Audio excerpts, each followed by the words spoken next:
Main Road. The land is still greenbelt.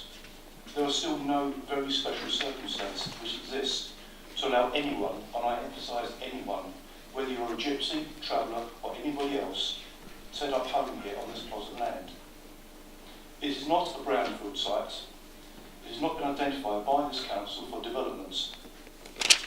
Access is on a busy main road and likely to represent significant danger to the safety of all road users, from motor vehicles to cyclists using a designated cycle lane. There is no pedestrian access, no street lighting along the side entrance side of the road, and poor access to essential services. Many residents have taken their time to write to express their concerns. I ask the committee that you give them due regard and read them carefully. My own objection letter stands with them. Thurrock has a diverse population and we welcome people from all communities to settle here. There is a right way and a wrong way to set up home in Thurrock. Moving on to greenbelt land, putting up fences and buildings, and then applying for retrospective planning permission to stay, whoever you are, is the wrong way. And therefore I support the recommendation at 8.0 to refuse this application. Thank you. Good evening, or should I say good night, and thank you for allowing me to speak this evening on behalf of the Ward family. We're asking for temporary planning permission in the green belt, which is by definition harmful. Why? What are the exceptional circumstances? Fundamentally, the chronic under-provision of accommodation for gypsies and travellers, particularly close to London, across South Essex, and for Irish travellers in particular. The eviction from Dale Farm without any corresponding provision has made things significantly worse. People have nowhere to go, are abused and worse at the side of the road. You know, that's why people are forced to occupy land. Travellers survive by living together as families. They're forced to occupy land because year after year after year, councils talk and do nothing. Not that Thurrock is anything like the worst. The problem is those councils who have made no provision in the past and want to keep it that way. This means there is a desperate accommodation situation for travellers generally, and particularly Irish travellers. Government policy is that councils should have a robust assessment of needs, targets for additional provision, and a supply of deliverable and developable sites, and should have done those things by March 2013. If they have not, the failure to demonstrate a 5-year supply is a significant material consideration in favour of applications for at least temporary planning permission. Absolutely central to what the applicants are trying to do, and they understand the implications of what they're doing, is to provide a secure home for their children. The 3 families who moved onto the site a year ago, 2 brothers and a cousin and their families, have between them 6 children under 8. As Catherine Blow indicated, they've been joined by a 4th family. Now, I think it's worth just pausing to understand who that is. That is Martin Ward's mother and father, who are with us in the corner this evening. Now, they're the grandchildren, and their daughter died last year of cancer, and they are the full-time carers of her 2 little girls, aged 7 and 3. So they lost their mother last year, and then the family, they were effectively renting privately land at the back of a bungalow, which then was repossessed by the building society. It was nothing to do with the family, so they were forced off that site. And the impact on the little girls has been very severe. Developing case law puts increased emphasis on the best interests of the children as a primary consideration where the decision of a public body impacts on children. The particular case, the most important case, is ZH Tanzania, which is a Supreme Court case from 2011 about an immigration case. And just to quote a few words, in reaching decisions that will affect a child, a primacy of importance must be accorded to his or her best interest. This is the Supreme Court judge. It is not merely one consideration that weighs in the balance alongside other competing factors. Where the best interests of the child clearly favour a certain course, that course should be followed unless countervailing reasons of considerable force displace them. Now, clearly, we are in that situation. How powerful is that as against the quite strong presumption against such development?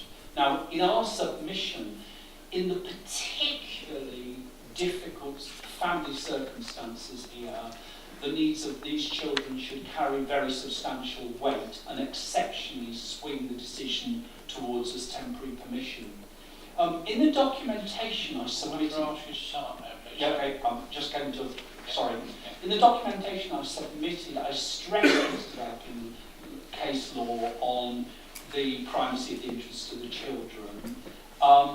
It's particularly important in this case. I know that planning inspectors have recently received guidance on that from the inspectorate. It doesn't figure in the officer report. I was really quite surprised at that. And I would sort of end by saying, I just wonder whether before you determine this, you might take some advice from your legal section on the importance of the children's interests. Thank you very much. Temporary 5-year period, what happens after that? Experience has always been that then you come back for another temporary permission. What's your plan after 5 years? I think it would be fair to say that the family would like ultimately to get permission for it. And in a way, if we go through the plan process and establish that there is a significant shortfall of provision, we would be saying this is a brownfield site and is ultimately, suitable for taking out of the green belt to meet part of the substantial shortfall of provision for travellers. But, the other alternative would be for there to be appropriate provision made by the council elsewhere. Thanks, James. So just to clarify that, even though they've applied for 5 years temporary, you're really looking for permanent permission? No, we are applying for temporary planning permission, which in some ways is supported by government guidance in a situation where the council hasn't got a robust assessment of needs. Very doubly motivated by the fact that initially it was established unlawfully over a bank holiday weekend. That generated a lot of controversy. So to take that out of the equation, perhaps it's better to think just about the site and about development on the site. So if, for example, a series of small industrial units of similar scale was being proposed on this site with access for sort of small to medium vehicles going in and out of there, would we consider that on this site? If it was a small housing development, there's 4 decent-sized plots there, sort of 4 decent-sized houses on plots, would we allow that in the green belt? And the answer is that we wouldn't. If it was possible just to pick a field anywhere in Thurrock and put a development of your choice on it, I'm sure that would be a very popular offer, and you'd have people from all over the country coming around saying, I'd like a little industrial unit, I'd like to put my house here, all that sort of thing. We've already talked about the purposes of the green belt, and the fact is the presumptions against this are not primarily about the fact it's a Gypsy Traveller site, they're about the fact that it's a development being plonked in a field in the middle of the green belt in quite a sensitive location, which is the main sort of barrier that prevents the coalescence of Stamford and Corringham and the edge of Basildon. So I think it is primarily just about the fact it's a Gypsy Traveller site. It is about the location, the inappropriateness of development in that location. And in terms of personal circumstances, they always do tug your heartstrings, inevitably. I remember a number of applications that have come through this committee just in the time that I've been doing it, saying, I need this extension to my house because I want elderly relatives to live with me. I need to extend up into the loft because we've got children and this one has particular learning difficulties that means they need their own room and that sort of thing. But you have to think those circumstances hugely important as they are for that family, are transient, but the development is forever once it's there. And we are primarily judging the development on its merits, not the social care needs of the family on their merits. Okay, thank you. Councillor Taylor. Chair, thanks, Chair. And Councillor Anderson is right. You do have you do have sympathy when there's a bereavement and those circumstances take place. I think my concern was really when I saw that it's a 5-year temporary application, then you start thinking what happens next. And to be honest, I wasn't really convinced by the answer I got that in terms of what happens next after those 5 years. So to me, 5-year temporary, then after that, there might be another proposal for another 5-year or whatever, and that's my main concern with it. So I do appreciate that. But on this case, I think I'll go with the officer's recommendation. Thank you, Jane. Yeah, I'm glad Andy said that. I mean, the conversation is moving towards, what's in front of it is very clearly a temporary consent. I'm always feel a little bit vulnerable, actually, when we have cases where a study or an Essex-wide study is incomplete, and we're obviously referring to policy, some of which, we have in place, some of which we haven't. To say that, well, actually, there is provision to extend existing sites, well, actually, have they been extended? Are they now available? Is this family going to be on the verge next week and that promise isn't delivered upon, that they can turn up at the existing sites to claim to pay for their slot there?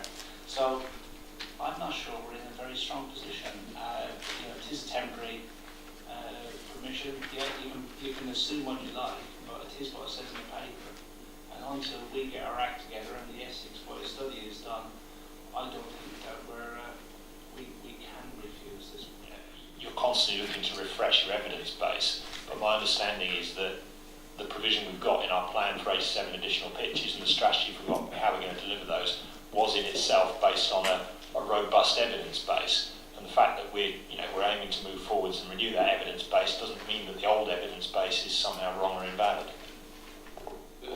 Just to come on to that point, whatever the assessment of need is, presumably in the forthcoming Essex-wide survey of provision that's required, won't change our CSCP3 policy, which seeks to meet it from existing sites or sites that would be tolerable, which this clearly isn't, because of its whatever the Essex provision survey said when it comes out, no outcome from that survey would make this site permissible. Is that correct? I don't think, Chair, that we can say, which I think is a plausible point, in terms of the application this evening, if members are so minded to agree with the recommendation as it is, I think what it then goes back to the enforcement, I'm looking to Captain here in terms of confirmation, it goes back to the enforcement procedures. It's not that they'll be ejected straight away, it goes back into the next step of the bureaucratic process. So hopefully they'll have time to work out where to move to if that was the case this evening. The existing enforcement list. Councillor Anderson. Second, Councillor Spade. Okay, all those for refusal then.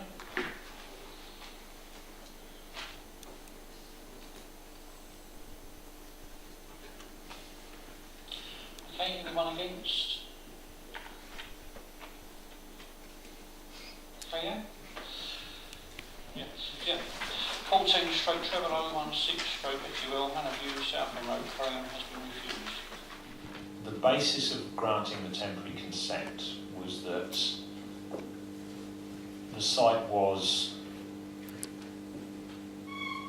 acceptable to the local community, wasn't causing any trouble, and we were in the process of reviewing the core strategy to determine at that stage, well, what is our policy on traveller sites. There was an expectation that might involve identifying some sites which are tolerated, in other words, they haven't got permission, but we're not actively enforcing right now on them.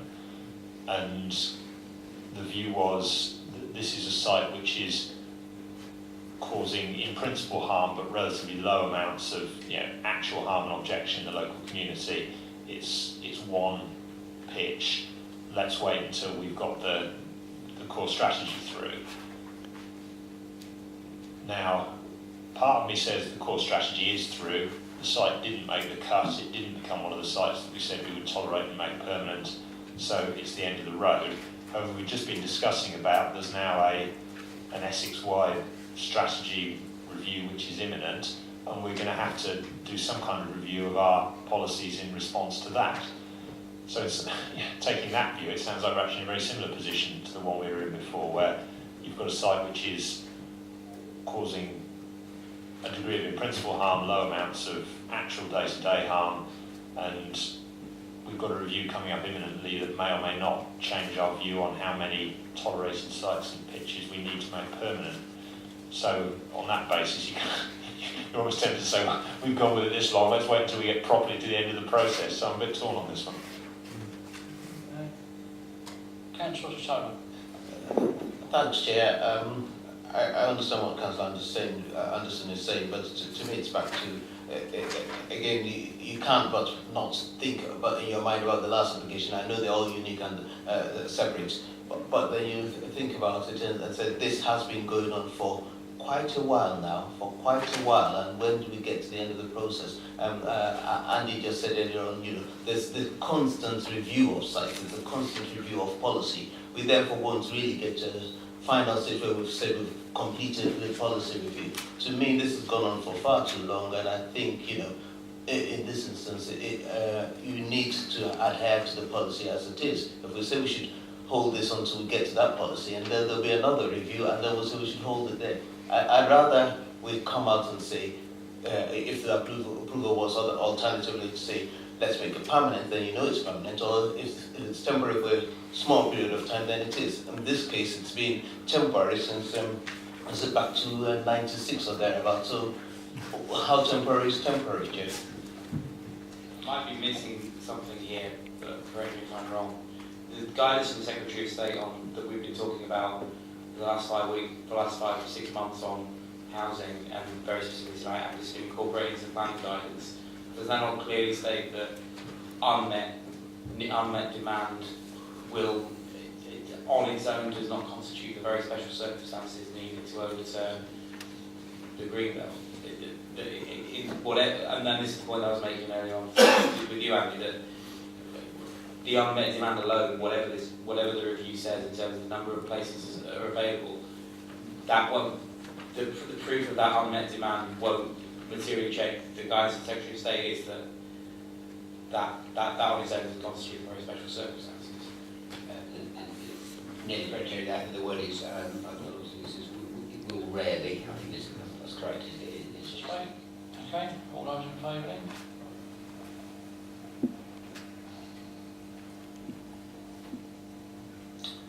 Okay, yeah? And those against? And abstentions? Thank you, Chair. Okay. So reference number then 14/00140/FUL Paddock Parkgate, Corringham has